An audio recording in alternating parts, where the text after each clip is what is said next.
ರಾಜಕೀಯ ಚದುರಂಗದಾಟ ಕಾವೇರ್ತಾ ಇದೆ. ಈ ಸಂದರ್ಭದಲ್ಲಿ ಯಾವುದೇ ರಾಜಕೀಯ ಪಕ್ಷಗಳು ಕೂಡ ತಮ್ಮ ಮೇಲೆ ವಿವಾದಗಳು ಬಂದ ತಕ್ಷಣ ಅದನ್ನು ಫೇಸ್ ಮಾಡಿ ಆ ವಿವಾದವನ್ನು ಎದುರಾಳಿ ಪಕ್ಷದ ಅಂಗಳಕ್ಕೆ ಕಳುಹಿಸುವಂಥ ಪ್ರಯತ್ನಗಳನ್ನು ಮಾಡ್ತಾರೆ.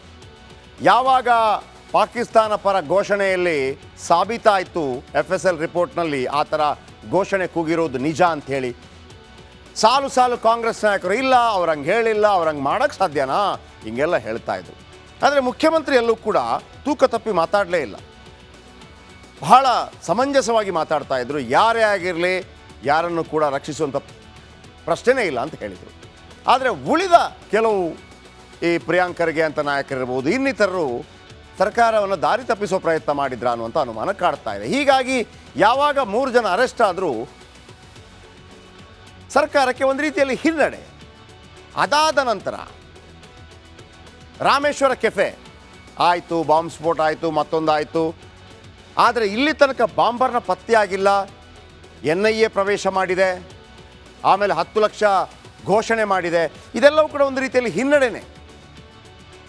ಇದಕ್ಕಾಗಿ ಅಖಾಡಕ್ಕಿಳಿದಿದ್ದಾರೆ ಸಿದ್ದರಾಮಯ್ಯ. CM ಸಿದ್ದರಾಮಯ್ಯ ವಿವಾದದ ಜೇನುಗೂಡಿಗೆ ಕಲ್ಲೆಸೆದಿದ್ದಾರೆ ಅಂತ ಅನಿಸ್ತಾ ಇದೆ. BJPಯವರು ಶ್ರೀರಾಮನ ಹೆಸರು ತಗೊಂಡ್ರೆ ಈ ಬಾರಿ ಸಿದ್ದರಾಮಯ್ಯ ಶ್ರೀರಾಮನ ಹೆಸರನ್ನು ತಗೊಂಡಿದ್ದಾರೆ. ಶ್ರೀರಾಮನ ಹೆಸರಲ್ಲಿ ಒಂದು ರಾಜಕೀಯ ಮಾಡೋ ಪ್ರಯತ್ನ ಮಾಡಿದ್ದಾರೆ. ಕಳೆದ ಚುನಾವಣೆಯಲ್ಲಿ ಪುಲ್ವಾಮಾ ಅಂತ ಹೇಳಿ BJPಯವರು ಗೆದ್ದರು. ಆರ್ಟಿಕಲ್ 370 ರದ್ದತಿ ಅಂತ ಹೇಳಿ ಕೂಡ BJP ಗೆದ್ದುಬಿಟ್ರು. ಕಳೆದ ಬಾರಿ ಪುಲ್ವಾಮಾ, ಈ ಬಾರಿ ಶ್ರೀರಾಮ ಮಂದಿರ ಕಟ್ಟಿದ್ದೇವೆ ಅಂತ ಓಟ್ ಕೇಳ್ತಾರೆ. BJPಯವರು ಜೈ ಶ್ರೀರಾಮ್ ಮಾತ್ರ ಹೇಳ್ತಾ ಇದ್ದಾರೆ.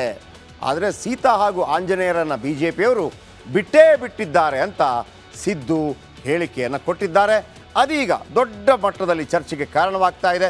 ಏನು ಹೇಳಿದರು ಸಿದ್ದರಾಮಯ್ಯ, ಅದಾದ ನಂತರ ಏನಾಯಿತು, ಅಲ್ಲಿಂದ ಇಲ್ಲಿ ತನಕ BJP ಶ್ರೀರಾಮನ ವಿಚಾರಕ್ಕೆ ಸಂಬಂಧಪಟ್ಟ ಹಾಗೆ, ಕಾಂಗ್ರೆಸ್ನವರು ಶ್ರೀರಾಮನ ವಿಚಾರಕ್ಕೆ ಸಂಬಂಧಪಟ್ಟ ಹಾಗೆ ಏನೆಲ್ಲ ಮಾತಾಡಿದ್ದಾರೆ ಹೇಳ್ತೀನಿ. ಅದಕ್ಕಿಂತ ಮೊದಲು ಇವತ್ತಿನ ಸಿದ್ದರಾಮಯ್ಯನವರ ಹೇಳಿಕೆಯನ್ನು ಗಮನಿಸಿ.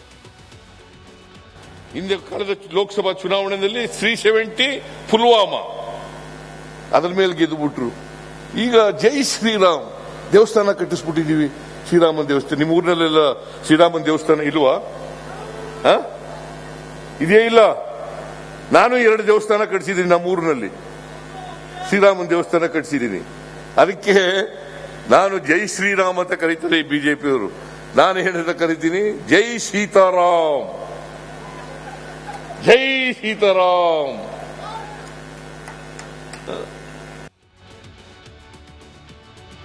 ಅಂದರೆ ಕಾಂಗ್ರೆಸ್ ನಾಯಕರು ಈಗ ತಮಗೆ ಒಂದು ಹಿನ್ನಡೆ ಆಗಿರೋದನ್ನು ನೋಡಿ.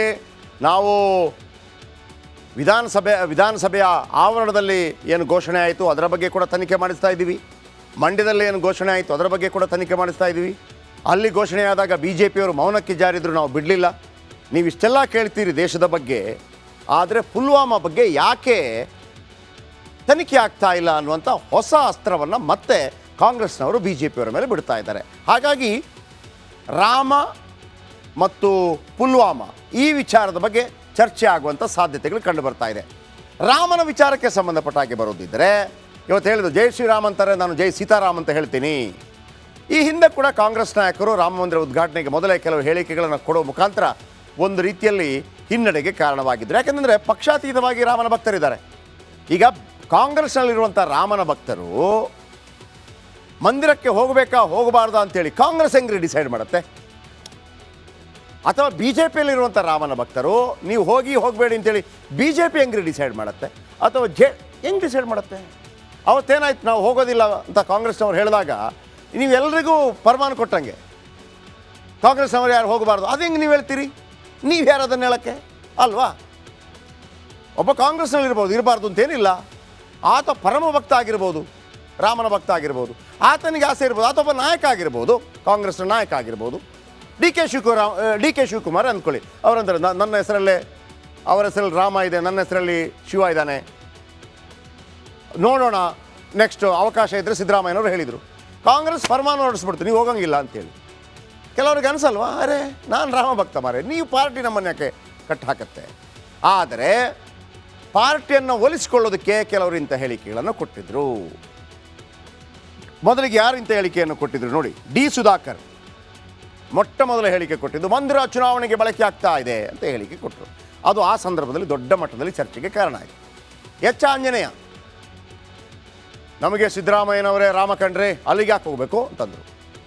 K N Rajanna Madhugiri MLA ನಮ್ಮೂರ ರಾಮನೇ ಸಾಕು ಅಲ್ಲಿ ಯಾಕೆ ಬೇಕು ಅಂತಂದರು.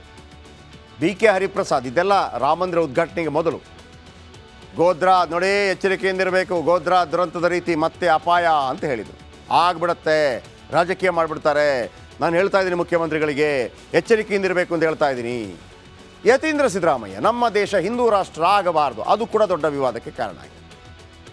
ಸಿದ್ದರಾಮಯ್ಯ ತಮ್ಮ ಹೇಳಿಕೆಯಲ್ಲಿ ನಾವು ಕೂಡ ಕೇಳಿದ್ವಿ, ಸರ್ ನೀವೇನಾದರೂ ವಂತಿಗೆ ಕೊಟ್ಟಿದ್ರಾ ಶ್ರೀರಾಮನಿಗೆ, ಅಯೋಧ್ಯ ಶ್ರೀರಾಮನಿಗೆ? ಅಲ್ಲಿ ಕೊಡಲ್ಲ, ನನ್ನೂರಲ್ಲಿ ಕಟ್ಟಿಸ್ತಾ ಇದ್ದೀನಿ ಸಿದ್ದರಾಮಯ್ಯನ ಹುಂಡಿಯಲ್ಲಿ. ಮತ್ತು ಸಿದ್ದರಾಮಯ್ಯ ಹೇಳಿದಂಥ ಮಾತು ಅಯೋಧ್ಯೆ ಈಗಲೂ ವಿವಾದಿತ ಸ್ಥಳ ಅಂತ ಒಂದು ವಿವಾದಿತ ಹೇಳಿಕೆಯನ್ನು ಕೊಡ್ತಾರೆ ಅವರು. ಯಾಕೆಂದರೆ ಸುಪ್ರೀಂ ಕೋರ್ಟ್ನಲ್ಲಿ ಬಂದಿರುವಂಥ ಆದೇಶ ಯಾರಿಗೆಷ್ಟು ಅಂತೇಳಿ.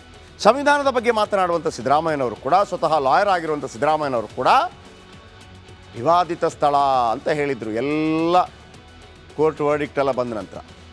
ಪ್ರಿಯಾಂಕ್ ಖರ್ಗೆ ಒಂದು ಮಾತು ಹೇಳಿದರು, ಮಂದಿರ ಆಯಿತು, ರಾಮರಾಜ್ಯ ಯಾವಾಗ? ಆಮೇಲೆ ಉದಿತ್ ರಾಜ್ ಅನ್ನುವಂಥ ನಾಯಕ ಹೇಳಿದರು 500 ವರ್ಷಗಳ ಮನುವಾದವನ್ನು ವಾಪಸ್ ತರ್ತಾ ಇದ್ದಾರೆ. ಇನ್ನು ಸ್ಯಾಮ್ ಪಿಟ್ರೋಡ ಅಯೋಧ್ಯೆ ಹೆಸರಲ್ಲಿ ಒಂದು ಧರ್ಮಕ್ಕೆ ಪ್ರಚಾರವಾಗ್ತಾ ಇದೆ, ಇದು ಸರಿಯಲ್ಲ ಎಲ್ಲ ಹೇಳಿಕೆಯನ್ನು ಕೊಟ್ಟಿದ್ರು. ಇದು ಸರಿನೋ ತಪ್ಪು ಅಂತೇಳಿ ನಾಳಿನ ಚುನಾವಣೆಯಲ್ಲಿ ಜನ ನಿರ್ಧಾರ ಮಾಡ್ತಾರಲ್ವಾ. ಸರಿಯಲ್ಲ ಅನ್ನೋದನ್ನು ಜನಗಳಿಗೆ ಹೇಳಬೇಕು, ನಮಗೆ ಅವಕಾಶ ಇರೋದು ಜನಗಳಿಗೆ. ನೀವೇ ಬೌಂಡ್ರಿ ಹಾಕೊಂಡ್ರೆ ಆಗಲ್ಲ. ಕಾಂಗ್ರೆಸ್ನಲ್ಲಿ ಎಷ್ಟು ರಾಮ ಭಕ್ತರಿರ್ಬೋದು, ಈ ರಾಮ ಮಂದಿರ ವಿಚಾರ ಎಲ್ಲ ಬಿಟ್ಟಾಕಿ, ರಾಮನ ಮನೆದೇವರು ರಾಮ ಆಗಿರೋದು ಎಷ್ಟು ಜನ ಇರ್ಬೋದು? ಅವ್ರಿಗಿರ್ಬೋದಪ್ಪ, ಅವರೊಬ್ಬರು ನಾಯಕ ಆಗಿರ್ಬೋದು, ಜಿಲ್ಲಾ ಪಂಚಾಯತ್ ಅಧ್ಯಕ್ಷ ಆಗಿರ್ಬೋದು, MLA ಆಗಿರ್ಬೋದು, MP ಆಗಿರ್ಬೋದು, ಮಂತ್ರಿ ಆಗಿರ್ಬೋದು, ಅವ್ರಿಗಿರುತ್ತೆ ನಮ್ಮ ಕುಲದೇವ ರಾಮ ಹೋಗ್ಬೇಕು ನನಗೆ ಅಂತ ಅನಿಸಿರ್ಬೋದು. ನೀವು ಹೈಕಮಾಂಡ್ನವರೇ ಹೋಗೋಂಗಿಲ್ಲ ಅಂತ ಹೇಳಿದ್ರೆ ನೀವು ಯಾರು ಕೇಳೋಕ್ಕೆ ಅಲ್ವಾ? ಓಕೆ, ಈಗ